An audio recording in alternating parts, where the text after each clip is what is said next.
Deceivers Ever, Political Motives of the 18th Century Wits Who Knew. The Stratfordian authorship myth was born during Edward de Vere's lifetime and advanced through the 1623 publication of the First Folio. But it was during the 18th century that bardolatry evolved into both a feature of English national identity and a full-fledged tourist industry. This was due in large measure to the actions of an influential group of men of arts and letters and their aristocratic patrons, who I will refer to collectively as the 18th century wits. These wits did much to enhance what was at the time a fairly threadbare Stratfordian narrative. A biographical essay about Will of Stratford, penned by Nicholas Rowe in 1709 and repeated by his friend Alexander Pope in Pope's 1725 Shakespeare edition, purported to feature authentic theatrical lore courtesy of their friend, actor Thomas Betterton, who claimed dubiously to have acquired it on a research trip to Stratford-upon-Avon. The Shakespeare sculpture installed in Westminster Abbey in 1740, designed by William Kent and executed by Peter Scheemakers, showed the world a new face for the bard, and the addition of a quill pen to the Trinity Church funerary monument helped to transform a statue that had formerly depicted a jowly man holding a pillow into the semi-plausible likeness of a writer. Furthermore, Shakespearean actor David Garrett's Stratford Jubilee in 1769 did much to bolster the tourist industry of Stratford-upon-Avon, which at the time boasted a population of just 2,200. Oxfordians in recent years have made a shocking discovery, that the 18th century men who undertook these bardolatrous activities seem to have known the truth about Shakespeare's authorship. Bonner Miller Cutting's presentation, Connecting the Dots, How Shakespeare Became Shakespeare, proposes that the wits carried out a coordinated scheme to generate phony lore and imagery for the Stratford man. David Shakespeare's YouTube presentation, Is This the Face of Shakespeare?, demonstrates how the wits actually based their new imagery for Shakespeare on Edward de Vere's likeness via a miniature portrait of de Vere held in the possession of Edward Harley, 2nd Earl of Oxford and Mortimer, who along with his father patronized the work of Rowe, Pope, Kent, and engraver George Virtue. As such, the 1740 Shakespeare monument placed in Westminster Abbey's Poets' Corner represents a startling paradox. It simultaneously promotes Shakespeare, the country gentleman cum artistic genius, as an icon or mascot for the general public, while winking at those who know by showing Shakespeare's true face. But why?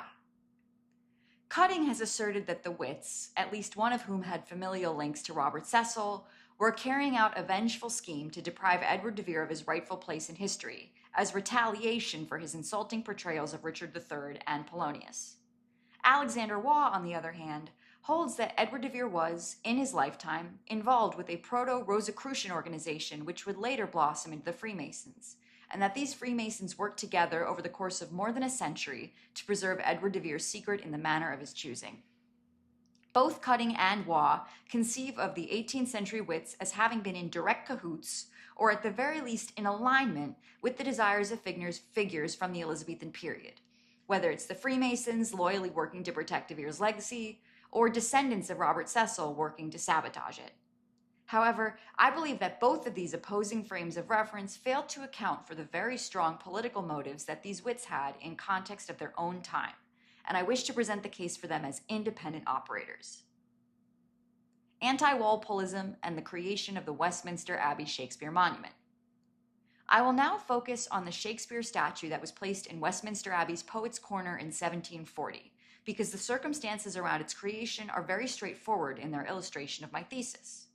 To set the scene, in the late 1730s, the powerful Robert Walpole, England's de facto prime minister, was hated by the literati to a degree that might be compared to, for simplicity's sake, Hollywood's sentiments towards Donald Trump today.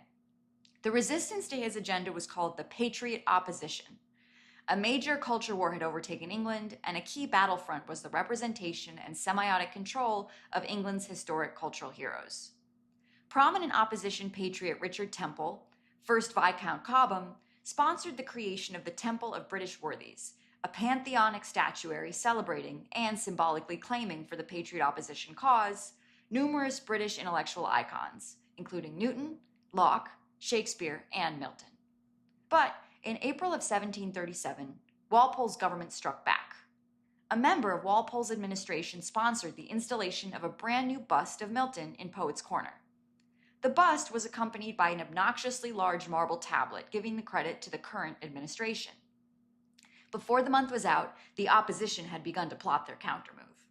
A letter printed in the London Daily Post and General Advertiser read as follows: "Sir, I perceive with the utmost pleasure that there is a great spirit for promoting the design of erection of Shakespeare's monument by acting his play of Julius Caesar the 28th of this month. I am persuaded this will appear still more when it is known that the Right Honorable the Earl of Burlington, Dr. Meade, Mr. Pope, Mr. Fleetwood are the trustees and have the sole direction of the monument." The letter was signed only with the initials A.Z., but the names listed, including Alexander Pope and Robert Boyle, the Earl of Burlington, were a who's who of leading anti-Walpolists.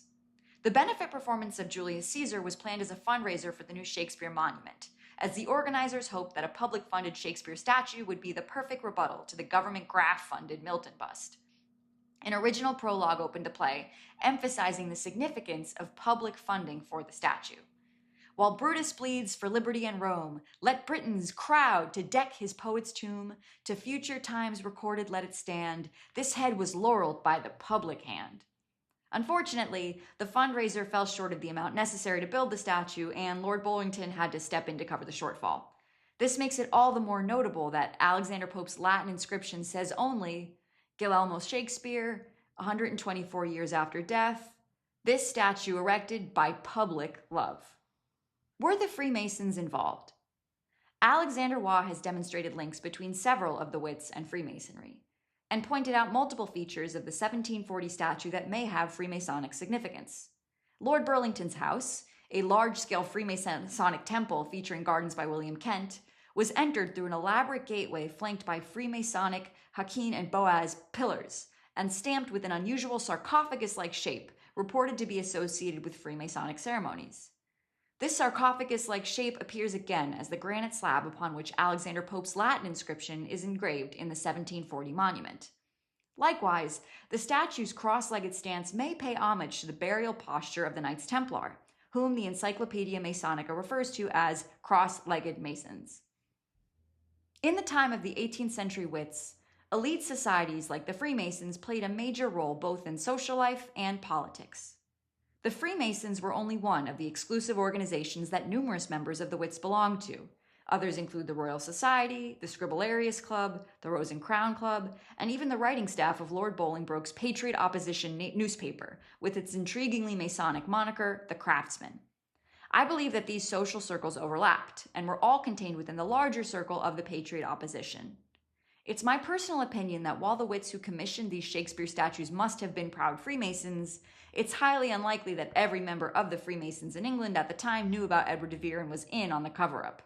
Rather, for a small circle of men involved in the creation of these statues, invoking Freemasonic imagery was likely an additional means of linking Shakespeare to the anti-Walpolean Patriot Opposition, and even intended to retroactively imply that Shakespeare either was or would have been aligned with their political movement. As the 18th century wore on, the motives of the wits may have shifted yet again. By the time famous Shakespeare actor and suspected Freemason David Garrick produced the Stratford Jubilee in 1769, Walpole was no longer in power, and perhaps continuing to uphold the Stratford farce had become a ritual for its own sake, or just an inside joke amongst elites. Conclusion. I've demonstrated above how the 1740 Westminster Abbey Shakespeare Monument was commissioned as part of the broader Patriot Opposition movement, which to me is more plausible as a motive for its creation than as the culmination of a generations-long plot dating back to the Elizabethan era. Despite the temptation to view Oxfordianism as central to the intentions of the sculpture's creators, I believe that in this case, the wits were more concerned with making a political statement via Shakespeare, and the opportunity to present themselves as insiders with hidden information about Shakespeare was merely icing on the cake. Though the adoption of Edward de Vere's face for the statue and its esoteric Freemasonic messages indicate that the commissioners were dog-whistling their knowledge of Shakespeare's true identity, I don't think that either promoting or suppressing the authorship question was high on their list of concerns. Their top priority was to create a mascot for their patriotic movement as a means of thwarting Walpole, and splitting hairs around the true author's identity would have added distracting layers of confusion. Furthermore, During a time of increased social mobility in England, gatekeeping the secret of Shakespeare's true identity was a means of conserving power amongst the privileged and could serve as a status symbol, the way that membership in the Freemasons or the Royal Society allowed one to socialize away from the rabble in the increasingly congested city of London. Though these 18th century wits no doubt believed that they were honoring Edward de Vere's legacy by making him the face of their political movement, I personally feel disappointed by the narrowness of their vision. De Vere deserved so much more than to be transformed into a puppet and a mascot for a cause whose relevance expired before the Victorian age began. And the smug and unnecessary deception of these wits is particularly hard to swallow given de Vere's famous motto, "Nothing is truer than truth." Thank you to the Shakespeare Oxford Fellowship Newsletter and Heidi Jansch for publishing my article.